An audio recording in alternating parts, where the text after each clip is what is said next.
미국엔 나스닥, 우리나라엔 코스닥이 있다면 뉴스쇼에는 뉴스닥이 있습니다. 뉴스쇼 증권시장 뉴스닥. 오늘도 국민의힘 전 비전전략실장 김근식 교수 그리고 민주당 전 선대위 대변인 현근택 변호사 나오셨어요. 어서 오십시오. 안녕하세요. 네, 안녕하세요. 그 사이에 이제 소개 순서가 바뀌었다는 거. 네. 아 그렇네. 아, 자리도 바꿔야 되는 거 아니에요? 보통은 자리도 바꾸더라고요, 다른 방송은. 소개 순서 여야만 바꾸면 돼요. 아, 자리 바꾸는 데도 있어요. 자리 대부분 바꿔요. 그래요? 예, 예. 진짜요? 아직까지는 우리 근데- 당이 2번이에요. 2번. 근데 방송국마다 예. 위치는 정해지진 않았는데 위치를 바꾸더라고요. 대부분 바꿔요, 대부분. 아, 그래. 아, 네. 저희는 자리는 그냥 하겠습니다. 그래요. 익숙한 대로 하고 순서만 좀 여야로 살짝 관행이기도 한데 앞에서 오세훈 후보 인터뷰 중에 사실 제일 센 단어는 예. 이재명 고문은 조작 덩어리, 조작의 화신까지 나왔어요. 밖에서 현근택 대변인 들으시면서 좀 속상하셨을 것 같아요. 아니 뭐 조작의 힘 뭐 후보 같은 발언으로 보이는데 사실은 뭐 오세훈 후보가 지금 시장을 몇 번째 하는 거죠. 네. 임기 지금 뭐 시위에 핑계대고 있지만 1년에 굉장히 뭐 많이 한다 그랬거든요. 부동산 규제 다 풀어주고 뭐 재건축 다 할 것처럼 얘기했는데 1년 동안 뭐 했는지 모르겠어요. 근데 기억나는 거는 교통방송 예산 깎으려다가 안 된 거 그거 하나밖에 기억 안 나거든요. 아니 뭘 시동 했는지. 거셨대. 이제 시동 걸고 네. 이번에 뽑아주시면 출발할 수 있는 아니, 상태까지 1년 동안 시동 걸어요. 그때 뭐라 그랬냐면 아. 출마할 때는 네. 내가 시장을 해봤기 때문에 1년이면 충분히 뭐 업적을 이룰 수 있습니다. 이랬거든요. 이제야 시동 걸면 뭐 대선 시동만 걸은 거예요. 뭘 걸은 거예요? 아, 제가 보기에 대선 시동 걸고 아마 대선 물밑에다 작업하시는 것 같은데 1년 동안 시동 걸 거면 제가 보기에 앞으로 4년도 아마 뭐 저 출발 하나마나 하다. 여야 바뀌더니 아주 세게 나오는데 역시 현 변호사가 적응력이 좋은 것 같아요. 그 1년 동안 시동을 걸었는데 그 뭐 이게 사실 제가 볼 때 엄살은 아니라고 봐요. 서울시 의회가 102명이 제가 볼 때 민주당으로 알고 96명 아니에요? 아닙니다. 더 많아요? 예, 더 많습니다. 6명이 국민의힘 소속이에요. 아, 맞아요. 그러니까 할 수 있는 게 아무것도 없습니다. 그러니까 아까 우리 현 변호사 말씀하신 것처럼 교통방송 예산 깎으려는 것도 결국 안 되잖아요. 될 수가 없습니다. 그래서 이제 절치부심 1년 동안 하려고 했는데 되는 게 없으니 이번 4년 더 기회를 주시면 시동 열심히 걸어서 잘 돌진 못했던 거 4년 동안 좀 돌진해서 좀 바꿔보겠다 이런 생각이니까 그 엄살로만 듣지 마시고 정말 엄살 아닙니다.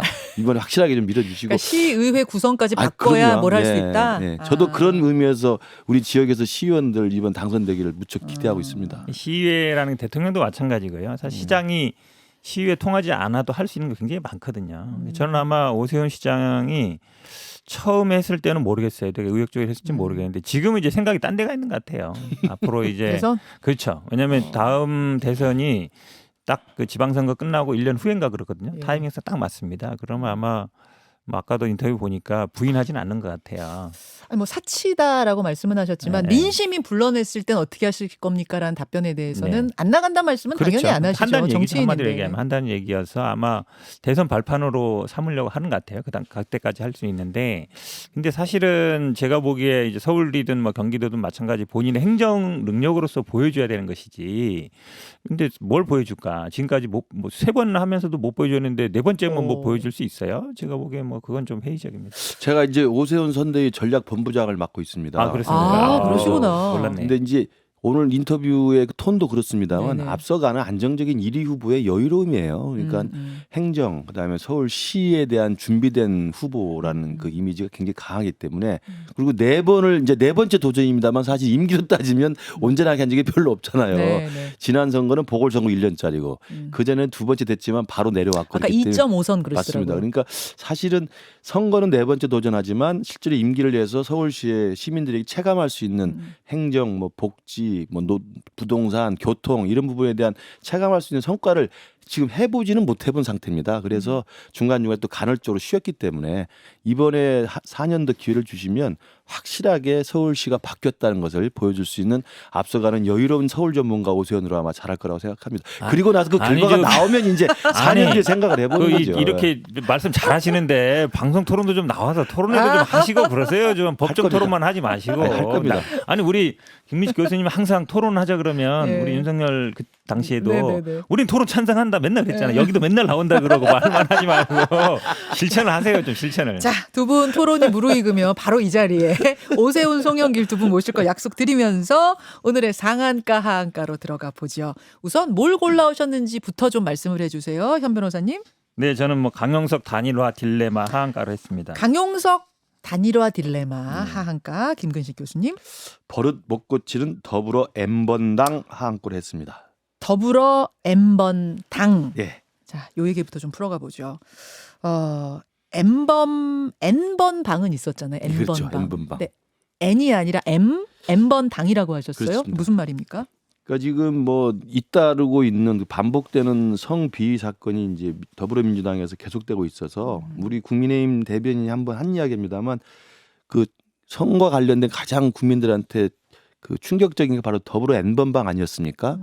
근데 그 N번방을 이제 민주당의 그 이니셜을 따서 N번으로 했고 저는 이제 방 정도가 아니라 이제 N번당으로 해줘야 되지 않느냐. 그래서 사실은 이게 뭐 굳이 뭐 그분들을 거론할 필요도 없습니다만 민주당 출신의 고위 선출직들 그리고 그뿐만 아니라 잇따르는 국회의원 보좌진들 사이에서 벌어졌던 잇따른 또 성추문들 이런 것들이 계속되다가 이번에는 이 삼선의 박완주 의원까지 또 다시 이게 반복되고 있기 때문에 이게 못 고치는 병이 아닌가 저는 그런 생각이 들어요. 그래서 그것이 왜 민주당에서 계속 반복되고 고질적인 문화로 남아 있는지는 제가 좀 이따 시간이 되면 말씀드리겠지만 저는 그 운동권 특유의 그 진보 진영의 저는 그 정치 문화와 좀 연관이 있다고 생각을 해요. 시간 되면 말씀하시지 마시고 지금 네. 무슨 말씀? 첫 번째는 뭐냐면 예. 목표가 오르면 수단은 상관없다라는 그 의식이 굉장히 강합니다.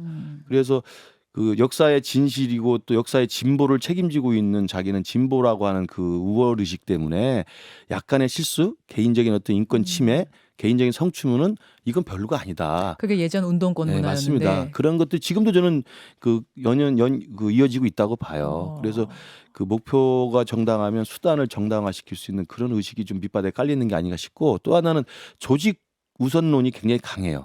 이런 일이 터지면 그때 처음 터졌을 마다 발본색원하고 다시는 그런 일이 없도록 하면 되는데 이런 일이 터지면 항상 생기는 게 묵인하고 회유하고 은폐하려고 합니다. 이번에 이제 김원희 의원 보좌관 맞습니다. 같은 경우에는 예. 왜 신고했느냐? 그렇죠. 배신자 배신자라고 이야기하잖아요. 그러니까 왜냐하면 진보 진영 전체가 타격을 입는다는 이 조직보이론, 조직 우선론이 그 개인의 인권 같은 건 생각을 안 하는 거거든요. 이게 굉장히 무서운 이야기입니다. 그래서 저 뭐 굳이 이야기를 드릴 수는 없겠습니다만 2009년도인가로 기억하는데 민주노총 고위 간부가 정교조 교사를 성폭행 사건이 있었고 그 사건을 조직적으로 은폐해서 굉장히 큰 문제가 됐었어요. 그게 운동권 조직의 가장 큰 저는 조직 문화의 큰 병폐라고 생각해요. 자, 현 변호사님, 뭐 네네. 원인 뭐 치열하게 고민하실 거예요. 이런 지금 김균식 교수님의 분석은 어떻게 보세요?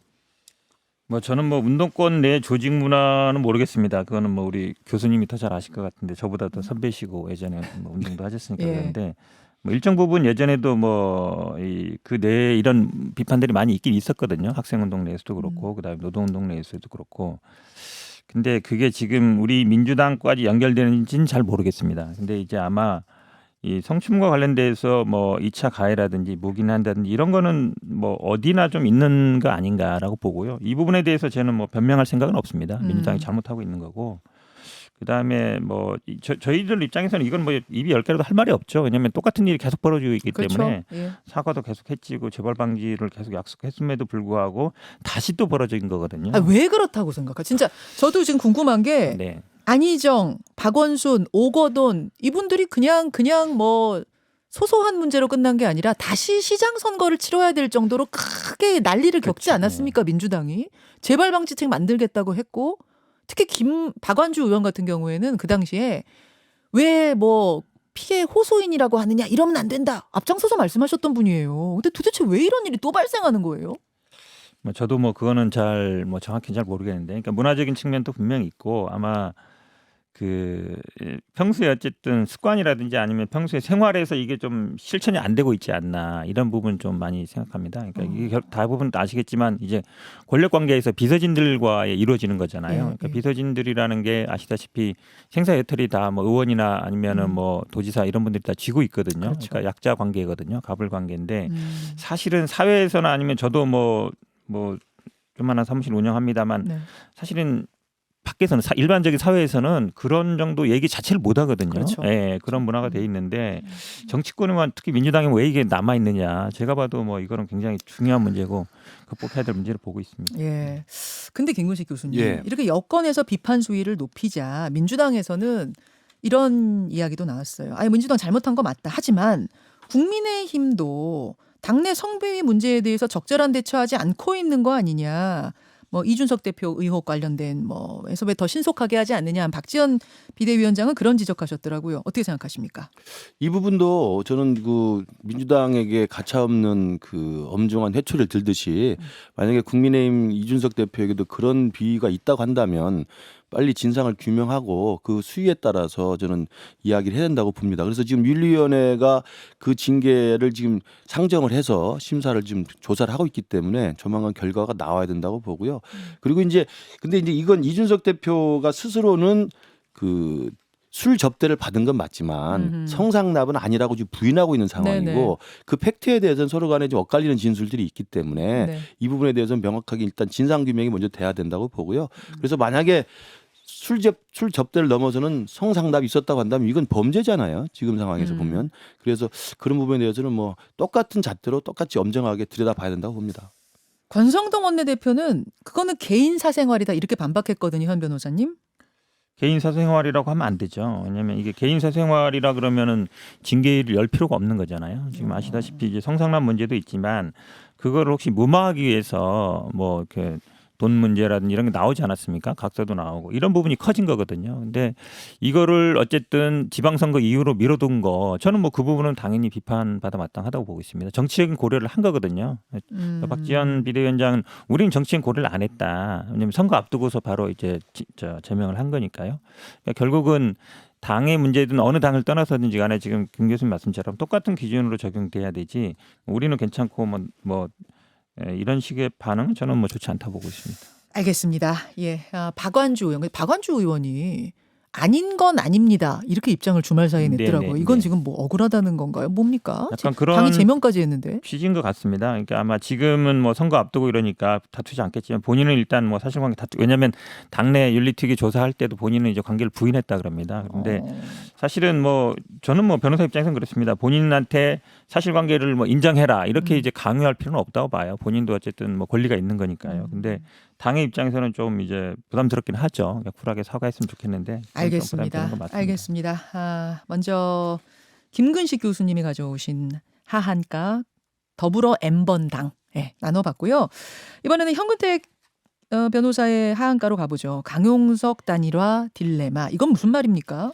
일단은 뭐 아시다시피 지금 김동연 후보와 김은혜 후보가 지금 지지율이 팽팽하게 붙었거든요. 네. 사실은 어떤 뭐 여론조사 결과에 따라 다릅니다만 아마 김동연 후보가 조금 앞서는 게 저는 조금 더 많았던 것 같습니다. 근데 강용석 후보가 사실은 처음 나왔을 때는 지지율이 뭐 얼마 나오겠어 이랬거든요. 근데 지금 여론조사 결과에 따라서는 한 5%도 있는데 10%대 나오는 것도 있어요. 사실. 잠깐만요. 최근 여론조사 표 준비된 게 있나요? 표 준비된 게 있습니까? 예, 한번 볼까요? 조사가 여러 가지 경기도는 굉장히 많이 나왔는데 요거는 한국갤럽이 중앙일보의 의뢰를 받아서 조사한 가장 최근 겁니다. 가장 최근 거. 더불어민주당 김동연 38.1, 국민의힘 김은혜 40.5, 그다음에 강용석 무소속 강용석 여기서는 4%가 나온 게 있네요. 그리고 요거보다 앞에는 KSOI가 헤럴드 경제 의뢰로 10일부터 11일 조사한 것도 있는데 여기에서는 김동연 42.4, 김은혜 41.8, 강용석 5.1 이렇게 나왔습니다. 여기는 802명 대상 조사고요. 중앙일보 거는 1,010명 대상 13, 14일인데 결국 뭐 4%, 5%. 그렇죠. 그러니까 강용석이라는 인물의 이것이 그 자체로 당선까지는 아니지만 좌지우지할 수 있는 캐스팅 보트 비슷하게 돼버렸네요. 그렇죠. 그러니까 지금 주의 있게 볼게요. 여론조사 두 군데 중에 앞에 중앙일보는 13, 14일 한 거예요. 네. 근데 이제 박완주 지금 의원이 제명된 게 12일이거든요. 맞네요. 네, 그게 약간 이제 반영됐을 수도 있어요. 그러니까 그 뒤에 거는 이제 10일, 11일이다 보니까 그런데 생각보다 제가 보기에는 뭐 김동연 후보에 대한 지지율이 그렇게 많이 빠지진 않은 것 같은데 결국은 아마 강용석 후보의 이 지지율이 당락에 영향을 미치는 상황이 가고 있는데 아하. 아마 이제 김은혜 후보 입장에서는 단일화를 했을 때 과연 이 표가 다 오겠느냐, 오히려 좀 중도층이 빠지지 않겠느냐, 이제 그 고민이 있을 것 같고. 근데 단일화 안 했을 경우에는 또 승리를 보장하기 어렵고 아하. 그게 이제 지난 대선에 또 봤거든요. 아. 봤기 때문에 아마 제가 보기엔 고민할 것 같은데 뭐 한다는 건지 만다는 건지 모르겠어요. 근데 강용석 후보는 지금 던졌잖아요. 토론회 2번 하고 네. 그냥 또 정당 이름 넣지 말고 여론조사를 하자. 정당 이름 빼고 이름만 가지고 이름만 갖고 여론조사하자. 하자. 그걸 이제 던졌어요. 예. 그러면 하겠다. 단일화. 그러니까 그거를 받을지 안 받을지 이제 명확하게 지금 뭐 입장 발표는 잘 없는 것 같아요. 어려운 숙제죠, 이게 굉장히. 단일화 딜레마에 빠진 김은혜 후보. 제가 이제 오세훈 후보 전략본부장인 게 다행인데 김은혜 후보 전략본부장 골치 맡으신 분은 아프실 것 같아요. 골치 아플 것 같은데 네. 제가 이제 제 3자 입장에서 또 국민의힘 소속 당협위원장 네. 입장에서 본다면 저는 개인적으로는 그 강용석 후보의 단일화 제안을 받을 필요는 없다고 봐요. 그러니까 아까 말씀하신 것처럼 이게 플러스냐 마이너스냐. 저도 이제 주위 사람들하고 좀 상의를 해봤는데 예. 강용수 후보 갖고 있는 4~5% 정도의 지지율을 단일화하면 그대로 가져오는 것이 당선에 도움이 되느냐 마느냐는 저는 굉장히 복잡한 셈법이 있어야 된다고 봐요. 잠깐만요. 저는 당연히 단일화 해야 된다. 안전하게 그 얘기하실 줄 알았는데 아닙니다. 아니라고 지금 오세훈 캠프에 계셔갖고 지금 좀 쉽게 계산하신 건 아니에요? 굉장히 박빙승부이기 때문에 굉장히 단일화라는 게 그 유혹적이긴 하죠. 예. 그러나 강용석 후보가 갖고 있는 이미지 네. 그리고 강용석 후보에게 지금 그 지지를 표현하고 있는 그분들의 성향이나 그 태도 등을 봤을 때 과연 김은혜 후보가 갖고 있는 그 이미지라는 게 뭡니까? 굉장히 중도적이고 합리적이고 상당히 똑똑한 이 김은혜 후보로 돼 있잖아요. 네. 그래서 김은혜 후보가 갖고 있는 이미지에 사실은 오히려 극우적인 그리고 좀 너무 강성의 어떤 이미지가 더 씌워질 필요가 수도 있기 때문에 아까 말씀하신 중도층이 이탈하는 것들을 플러스 마이너스 해보면 이건 정확히 계산을 해봐야 된다는 이야기고 두 번째로는 예. 강영수 후보가 노리는 건 저는 간단하다고 봐요. 뭐요? 자기가 안 되는 거 알죠. 근데 왜 완주를 하면서 단일화를 압박을 하느냐. 네. 그때 가로세로 연구에서 선거 나간다고 받았던 20억 가까운 후원금 써야 됩니다. 안 쓰면 횡령이에요. 선거 나간다고 후원금 받았어요? 그렇군요. 그렇죠. 엄청 하루 사이에 엄청 벌었죠. 그러니까 예. 그 돈을 선거운동으로 써야 되기 때문에 예, 선거를 예. 끝까지 가야 됩니다. 완주. 그런데 그건 뭐 돈에 관한 문제니까 법적으로 그런 것이고 정치적으로 제가 생각할 때 강영수 후보의 계산은 네. 어떻게든 단일화해서 국민의힘에 정식으로 입당을 하고 싶은 거예요. 복당. 예, 복당을 해서 제도권에 들어와서 다 차기 총선 등을 노리려고 할 겁니다. 아. 저는 그러면 이게 또 장기적으로 국민의힘이 내후년에 이미 총선을 치러야 되고 저도 치러야 되는데 네. 그때 강영수 후보 같은 분이 들어오는 게 국민의힘에 도움이 되느냐. 저는 그건 전략적 계산을 해야 된다고 봐요. 단일화를 하면 그냥 한 사람이 포기하고 끝나는 게 아니라 같이 손잡고 다니는 것까지 해야 되니까. 그리고 그런 단일화가 아니라 스스로 자진 사퇴한다면 뭐 전혀 반대할 게 없죠. 저는 그래서 저는 선거가 가까울수록 자진 사퇴의 길로 가지 않을까 생각합니다. 다 저렇게 말씀하시더라고요. 국민의힘 분들은 그래요? 막판에 자진 사퇴할 거다. 제가 보기엔 근데 강용석 변호사 그렇지 않을 것 같습니다. 왜냐하면 본인이 딱 원하는 바가 있잖아요. 네. 복당을 하고 정치 복귀를 해야 되는데 예, 예. 그냥 알아서 사퇴한다. 그럼 예를 들어서 안철수 후보 같은 경우야 뭐 다음에 뭐 공동정부라도 뭐 이게 줬지만 네. 강용석 후보한테 줄 거는 복당이거든요. 복당밖에 없죠. 그렇죠. 사실. 근데 복당했을 때 말씀처럼 그럼 당내에서 과연 뭐 중도라든지 지향하는 분들이 찬성할 거냐 그 문제 걸리거든요. 또 이준석 대표 계속 물건 들어주고 있잖아요. 성산화부 원래 강용석 변호사가 터뜨린 거고 네. 이걸 일단 이준석 대표 몰아내야 자기가 복당한다 이러고 있으니까 골치 아픈 그럼 또- 문제예요. 쉽지 않아요 이게. 저는 그래서 지금 이제 선거운동이 공식 시작도 아직 안 했잖아요. 이제 19일부터 선거운동 시작하는데 투표율이 다가오면 저는 그 윤석열 정부의 국정 동력을 밀어주기 위해서 경기도에서 정권을 경기도 권력을 뺏어야 된다는 생각하시는 분들이 사표 방지 심리에 의해서 지금 강영수 후보를 지지하는 분들도 저는 결국은 전략 선택할 거라고 보고 그 다음에 이제 강영수 후보가 착각하는 게 뭐냐면 강용석은 안철수가 아니에요. 안철수 후보는 자기의 그래도 적은 지지율이지만 자기의 확고한 입지와 중도적인 어떤 스탠스. 자기의 그 자리가 있습니다. 네네. 강용수 후보는 그게 아니죠. 그냥 떴다방 비슷한 분 아닙니까? 그래서 강용수 떴다방. 후보를 받아들인다는 것을 우리가 안철수 대표 모셔오는 것처럼 할 필요는 전혀 없다고 생각해요. 전혀 없다. 아니 돈도 이렇게 많이 모이고 그건 그분들이 지지율도 알아서 이렇게 하는 거죠. 팬덤. 팬덤이 있는 거죠. 팬덤이 극렬하게 있으신 분들이 정치에는 굉장히 도움이 안 됩니다. 하하. 제가 팬덤이 없는 이유입니다. 그게. 일부러 안 만드신 거예요. 근데 그 지금 이제 그 고민이 뭔지 알겠어요. 경기도는 사실 중도 민심이 굉장히 그럼요. 중요한 곳이거든요. 네, 그렇죠. 중도가 굉장히 중요한 포지션인 곳인데 강용석 후보의 손을 잡느냐 마느냐는 고민이 될 법해요. 될 법한데 그러다가 진짜 박빙으로 지면 그때는 김은혜 후보가 그걸 다 감당해낼 수 있을까? 이게 고민 아니에요. 선거는 뭐 그렇게 하더라도 뚜벅뚜벅 갈 수밖에 없는 것이기 때문에 음. 물론 당락이 중요하기 때문에 선거의 승리를 위해서 뭐 모든 걸 할 수 있겠다 네. 이렇게 정치공학적으로 할 수도 네, 있겠습니다만 네, 그래서 김윤혜 후보 측은 고민이 좀 깊을 수는 있어요. 네. 그러나 제가 이제 서울시를 저는 선거를 도와주는 입장에서는 네.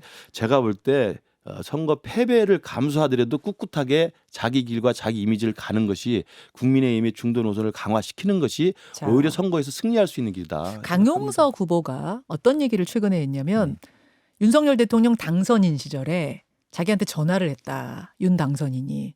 그래서 김은혜 도와줘라 이런 얘기를 했다. 이거는 왜 굳이 얘기했을까요? 본인이 일단 뭐 연수원 동기고 친하다 있지만 나도 윤석열 대통령하고 전화하는 사이다. 왜냐하면 지금 왜냐하면 김은혜 후보가 윤심을 얻고 당내에서 이제 경쟁 이기에서 나온 거잖아요. 나도 윤심이 있다 이거거든요 한마디로. 아. 근데 이게 저는 전형적인 법률가들의 마인드라고 봐요. 한마디로 얘기하면 당선인 시절에 네. 그러니까 공무원 아니다 예, 상관없다라고 한 거잖아요. 법적으로 문제 없다. 법적으로 문제 없다 얘기한 건데 지난번에 이제 윤석열 대통령도 막 지방 다녔잖아요. 네. 후보들 이렇게 옆에 거느리고. 근데 국민들이 보기에는 뭐 국민들은 법적으로 생각을 안 하거든요. 저게 적절한지 안 한지를 보는 거죠. 이것도 사실은 법적으로는 뭐 당선인 시절이니까 공무원 아니라고 할 수 있지만 적절하지 않죠. 왜냐하면 선거에 개입하는 거니까. 그렇게 본다 그러면 강용석 후보가 나도 좀 이렇게 힘이 있다 이렇게 내세운 것 같긴 한데 저도 그래서 네. 저는 네. 강용석 않죠. 후보가 네. 저런 발언들을 하기 때문에 우리 당에 들어오면 안 되는 거예요. 아, 저렇게 신중하지 못한 저런 걸 저렇게 참을 수 얘기했다. 없는 가벼움을 보여주잖아요. 자기 대통령이 조금 말한 게 문제가 아니고 아니죠. 밝힌 그렇죠. 게 당연히 문제예요. 왜냐하면 대통령은 말은 잘했는데 아니 대통령 밝힌 게 아니죠. 문제다. 대통령은 저한테도 전화할 수 있고 사적으로 네. 얼마든지 전화할 수 있죠. 네. 연수원 동기고 잘하는 선후배 사이인데 당선인 시절. 좀 잘 좀 해주세요. 뭐 이렇게 할 수 있잖아요. 근데 그걸 공개하는 게 문제죠. 그러나 대통령이 전화했던 것들은 개인적으로 아유 잘해라 그리고 좀 도와주고 이겨야 되지 않겠느냐라고 덕담도 할 수 있고 격려도 할 수 있는 건데 오케이. 이걸 공개하는 바람에 대통령을 곤혹스럽게 아니 하잖아요. 말 자체가 잘못됐죠. 왜 김동연을 공격해야지 왜 자, 김은혜를 여기까지. 공격한 이 말 자체가 잘못된 말이죠. 그걸 공개하는 게 자, 문제가 아니라 강용석 후보의 여기까지 그동안 잠깐만요. 행태를 봤을 때. 댓글쇼에서 5분만 더 할게요. 5분만. 자, 여기서 일단 인사하겠습니다. 고맙습니다. 네, 맞습니다. 자, 이제 라디오 청취자들하고는 인사를 나눴고요. 아직도 많은 분들이 유튜브 보고 계시는 이유는 이 두 분이 계속 계셔서입니다. 우리 김근식 교수님하고 현근택 변호사님. 하여튼 바쁘신데 잠깐 5분 내주셔서 감사드려요. 네네. 예. 제가 그럴 수밖에 없었던 게 두 분이 막 달아올라서 토론을 하시는데 제가 끊어야 돼가지고 조금 붙잡았어요. 강용석 변호사의 그 후보의 윤석열 당선인 시절, 윤석열 대통령 당선인 시절 통화 얘기하다가 우리가 네. 끊어졌는데, 저는 이 얘기를 굳이 왜 했을까? 하나는 나 대통령하고 통화도 하는 사이야. 이제 이 얘기를 하고 싶었을 거고, 또 하나는 근데 또 생각해 보면 내용은 김은혜를 도와라 이거였다는 거잖아요. 그럼 이게 뭐? 그러면 그냥 똔똔 아닌가? 아니죠. 플러스죠. 플러스예요? 예, 왜냐하면 대통령하고 친하다는 거는 지금 모든 국민의힘 후보들이 다 윤석열 대통령 사진 걸어놓고 선거운동하고 있거든요. 그렇죠. 본인도 사실상 여당 후보다라고 얘기하는 거예요. 무소속이지만 나는 대통령하고 친하기 때문에 언젠가 다 복당도 되고 사실상 뭐 김은혜 후보가 되나 내가 되나 어차피 여당 후보가 되는 거다. 그 구도로 가져가는 거죠. 자기는 여당 프레임으로. 사실 이번에 복당 길이 막혔는데 국민의힘은 나 막았지만 대통령은 사실은 나랑 그렇죠. 친해 이 그렇죠. 얘기를 하고 싶었던 그럼요. 거다. 여당 후보 그게 결국은 득표에도 도움이 되거든요. 도움도 되고 지금 뭐 김현우 후보도 어쨌든 네. 뭐 여당이고 뭐 대통령하고 친하니까 뭐가 됩니다. 이 얘기 하고 있는 거니까 원팀. 나도 네. 친하다. 나도 나는 친하다. 전화도 한다. 동기다. 이게 딱 먹히는 거죠. 그러니까 내가 네. 계속 우리 강용수 후보를 비판해줘야 돼요. 전화를 받은 것을 강조하는 것 자체가 아까 말씀드린 것처럼 네. 신중치 못한 처사이고 또 자기가 대통령하고 친한 사이라고 해서 그걸 표심으로 이용해 가지고 득표를 하는 것 자체가 지금 강용수 후보의 실제 지금 선거에 뛰어드는 의도가 무엇인지 정확히 알 수 있는 거예요. 그러니까 복당? 아까 제가 말씀드린 것처럼 제도권 정치에 들어와서 진입을 하고 싶고 정치를 하고 싶어 하는 모양인데 잘 아시는 것처럼 국회의원 한번 했지 않습니까? 네. 그리고 어떻게 국회의원이 끝났습니까? 잘 아시잖아요. 우리 기자 지망생 여대생한테 아나운서들, 아나운서 지망생들한테 정말 하지 성희롱 못할 이야기를 발언. 했던 네. 말을 그 제명당에서 나간 겁니다. 네, 네, 그리고 그 뒤에 행보는 또 아시잖아요. 사생활 관련해서 네. 법정 구속됐다고 제가 페북했으니까 고소하겠다고 그러던데 어. 법정 구속은 팩트입니다. 물론 그 다음에 무죄 판결은 났습니다만 네. 법정 구속된 걸 제가 이야기했던 거고 그 다음 가로세로 연구소라는 걸 만들어서 가로세로 연구소에서 뭐 팬덤들이 있다고 합니다만 그분들을 대상으로 하는 가로세로 연구소의 내용이 잘 아시잖아요. 어떤 유튜브 방송인지 그런 걸 보면 그냥 저는 가로세로 연구소에서 계속 하시고 하시고 싶은 대로 살고 싶은 대로 사시는 게 낫지. 아, 뭐하러 제도권에 제도권으로. 들어와서 저도 제도권 들어와서 정치하니까 얼마나 굉장히 그 공인으로서 삶이 어려운지 아십니까? 그냥 사적으로 마음대로 사세요 그냥 들지 마시고. 되게 두려워하시는 것 같아. 아니, 들어오시는 두려운 게 아니라 거를. 정말 흙탕물 될 수가 있어서 네. 우리 국민의힘을 지키고 싶습니다. 국민의힘이 2016년에 박근혜 대통령 탄핵된 다음에 제대로 이 정도까지 그 정상화돼서 복구되는데 5년 걸렸어요. 정말 이제는 다시 그런 길을 반복하고 싶지 않습니다. 아니 뭐 이제 유튜브니까 조금 솔직 담백하게 국민의힘 내부 정서가 그러니까 강용석 후보, 뭐 가로세로 연구소 이런 곳을 바라보는 국민의힘의 내부 정서는 어떤 느낌이에요? 그러니까 반반이에요? 아니 아니면 반반 아닙니다. 그러니까 국민의힘도 지금 내후년 총선이 지금 또 계속 사활이 걸려 있는 거고 총선. 윤석열 정부가 성공하는 실패해서 결국 내후년 총선까지 가야 됩니다. 그래야 진짜 정권 교체가 되느냐 안 되느냐를 알 수 있는 건데 그 내후년 총선을 앞둔 상태에서 저런 분을 또 그냥 뭐 한 2% 3% 더 얻어야 되니까 네. 받는다. 들어와서 그분이 어떻게 할지 뻔하고 또 그분의 성적을 봤을 때 그분이 와가지고 뭐 했을 때 그분이 가만히 있겠습니까? 저는 그런 것들 생각해 보면 정말 국민의힘이 거듭나서 이 새롭게 만든 이 정치 문화를 잘 이끌고 가야 된다고 봐요. 2% 오히려 3% 복당시켜주는 게 좀 더 조용해지지 않을까요? 오히려 밖에 있으면 내부로 오히려 관리? 지금 뭐 사실은 이준석 대표 이 문제도 본인이 계속 터뜨린 거잖아요. 네, 네. 빨리 의혹. 해달라, 뭐 복당 이런 얘기 나온 건데 사실 뭐 둘이 통화도 했다는 거 아닙니까? 뭐 네. 대표님 걱정 마세요 막 이러는데 네, 결국은 할래도 안 되는 거잖아요. 복당, 그럼 네. 오히려 그냥 복당 시켜가지고 그냥 뭐 공천이라도 주고 있는 게 더 조용하지. 밖에 있으면 오히려 계속 더 이러지 않을까요? 근데 2% 3%지만 굉장히 단단한 팬덤이거든요. 그렇죠. 이제 국민의힘 내부로 들어오면 그 지지자들의 그 목소리가 빅 스피커가 될 거고 저는 당 그렇게 전체가 생각해요. 이제 예. 그 분위기로 갈 수도 있다 이런 생각들을 하시는 거군요. 제가 이제 정치학자이기 때문에 그 87년 민주화 이후에 우리 한국 정치가 상당히 민주화돼서 정치 발전했지만 예. 그래도 극복해야 될 여러 가지 민주화 이후의 민주주의를 생각해보면 가장 큰 그 문제점 중에 하나가 여나 야나 진보나 보수나 네. 이른바 말씀하신 강성 지지층들의 강성 지지층. 조직화된 소수의 과잉 대표 현상입니다. 예, 예. 사실은 전체 국민으로 보면 소수인데 이들은 조직력과 결집력이 강하고 목소리가 굉장히 빅마우스들이에요. 그렇죠. 그래서 이분들이 과잉 대표되면 당도 막 휘둘립니다. 그리고 당이 휘둘리면 전체 국민들한테 이미지가 확 바뀌어버려요.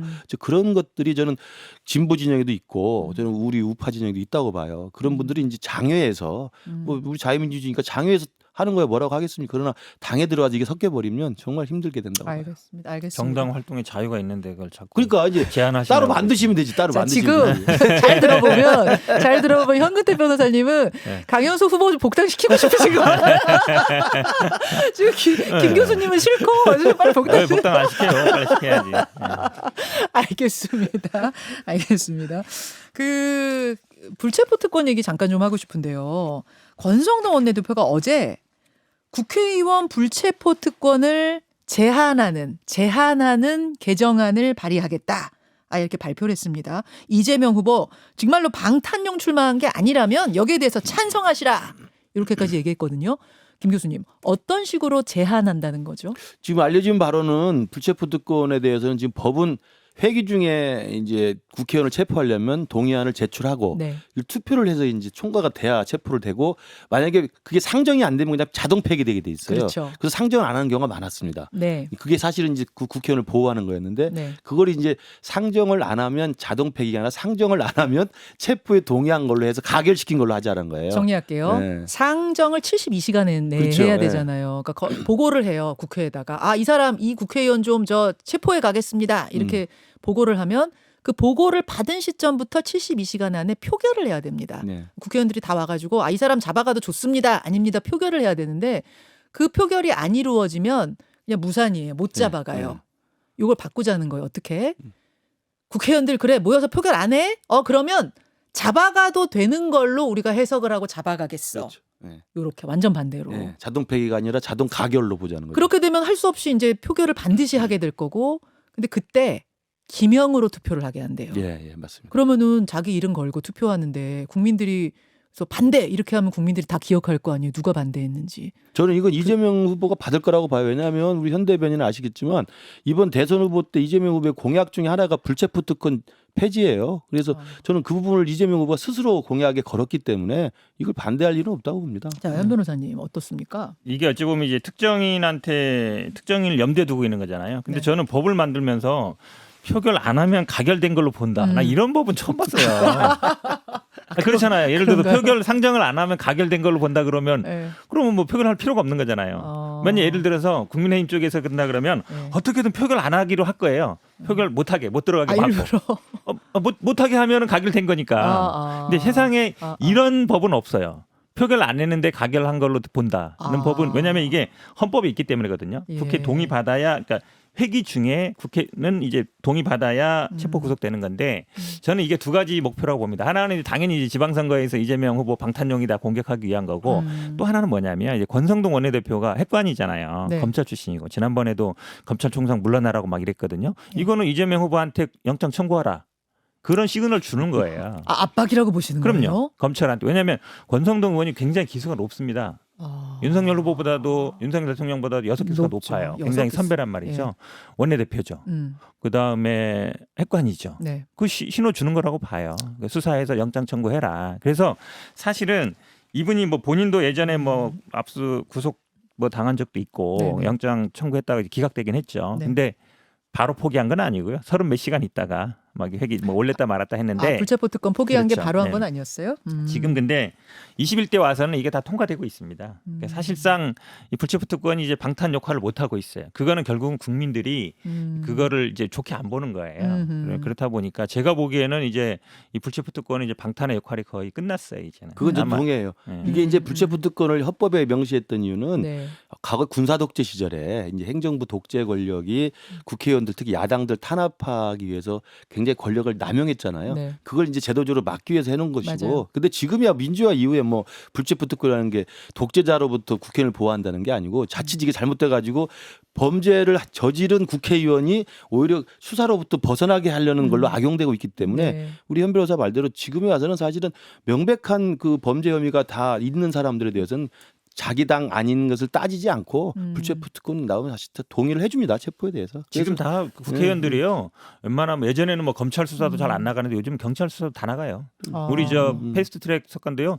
수사 저 영장 없어도 소환하면 다 나갑니다. 그래서 옛날처럼 국회의원이라고 해서 뭐 네. 구속도 안 되고 뭐 소환 안 되고 이런 시대가 이미 아니에요. 저도 불체포 특권에 대해서 아까 말씀한 게 법조인이가 더 정확하시겠지만 예, 예. 좀 법리적으로 좀 따져볼 부분이 있을 것 같긴 한데 그게 이제 왜 그럼 권성동 대표가 이걸 이슈화했겠느냐. 그 당연히 이재명 후보가 대장동 게이트 그다음에 변호사비 대납 사건, 성남 FC 사건들 지금 수사가 진행 중이기 때문에 분명히 저는 국민들 대다수도 그렇고 저도 그렇습니다. 범죄 혐의가 있을 거라고 봅니다. 그러면 범죄 혐의에 대해서 대통령 후보였다가 이제 국회의원 현역까지 되고 만약에 8월달 전당대회를 통해서 당대표가 돼버리면 제1야당 당대표 현역 의원을 사실은 검찰 수사를 정말 하고 싶은 대로 하기가 쉽지 않거든요. 이제 그런 것들에 대한 정치적인 저는 그 공세라고 봅니다. 근데 불체포 특권 자체는 사실은 수사 능력이 뛰어나신 것 같아요. 벌써 범죄 혐의가 있다고 확신하고 저 계시니까 개인적으로. 그러니까 국민의힘에 저런 분위기가 있는 거거든요. 분명히 죄를 지었기 때문에 재판받아갖고 수사 받아야 된다는 때인데 저는 근데 그렇게 봅니다. 뭐 국회의원 특권 내려놓기 하면 국민 다 찬성할 거예요. 근데 지금 아니고 예를 들어서 불체포 특권이든 면책 특권이든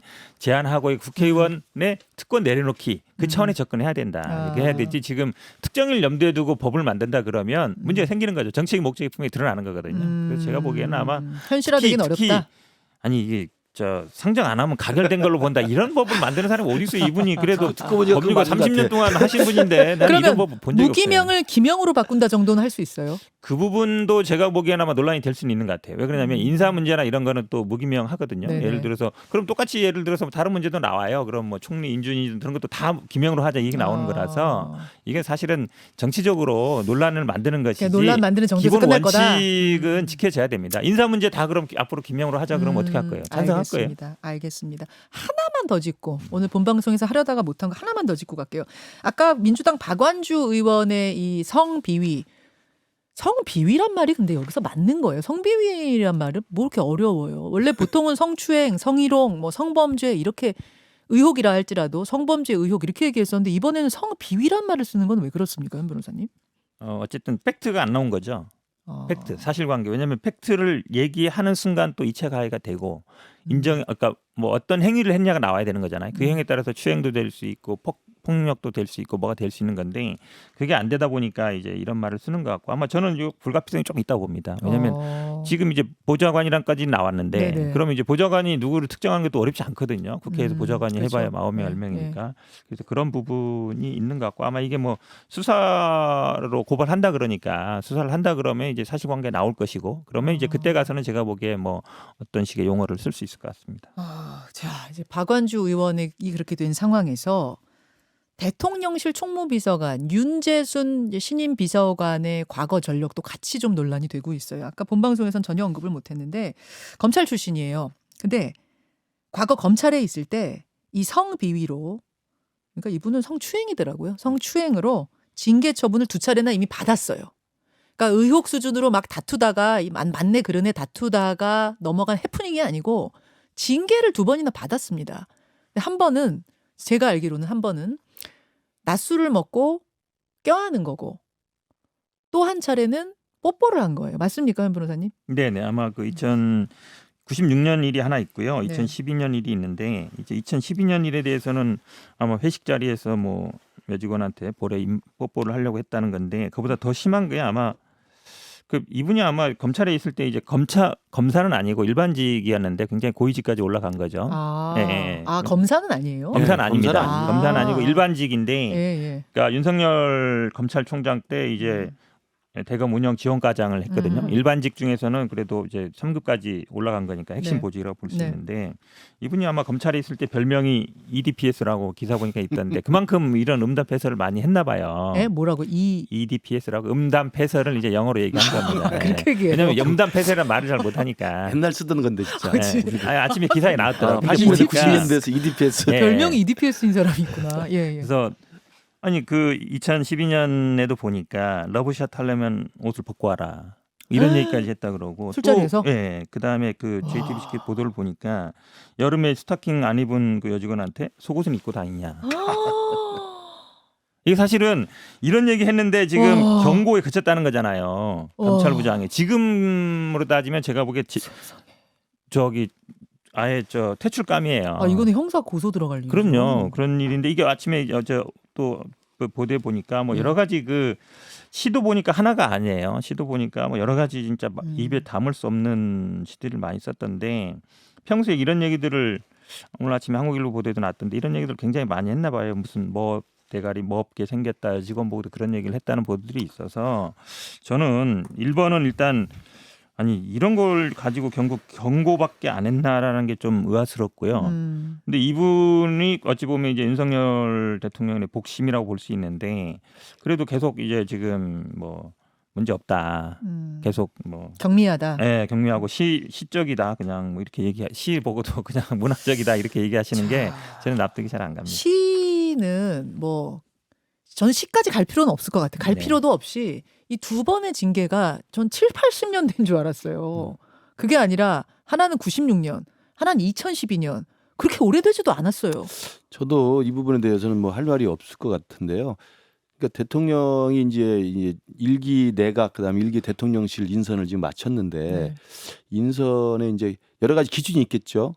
내각은 전문성 그다음에 일 잘하는 사람은 네. 좀 짠 것 같고 대통령실은 제가 보니까 그 여러 가지 기준이 있겠지만 그 중에 하나가 자 대통령한테 편한 사람을 좀 들여온 것 같아요. 아, 비서실이니까. 근데 충분히 그럴 수 있죠. 총무비서관이나 뭐 의전비서관 이런 사람들이 네네. 이제 편한 사람이 하면 음. 좋겠지만 편한 사람도 걸릴 건 걸러야 된다고 봅니다. 아, 그렇죠. 그래서 이런 정도의 지금 이야기가 보도가 될 정도 이게 사실이라고 한다면 또 올해적 일도 아니고 2012년이라면 사실은 뭐 정말 좀 큰일 날 사건 아니겠습니까? 그래서 대통령께서 인선을 할 때 자기 입맛에 맞거나 그다음에 편한 사람만 데려다 놓으면 이게 인해 장벽의 가치입니다.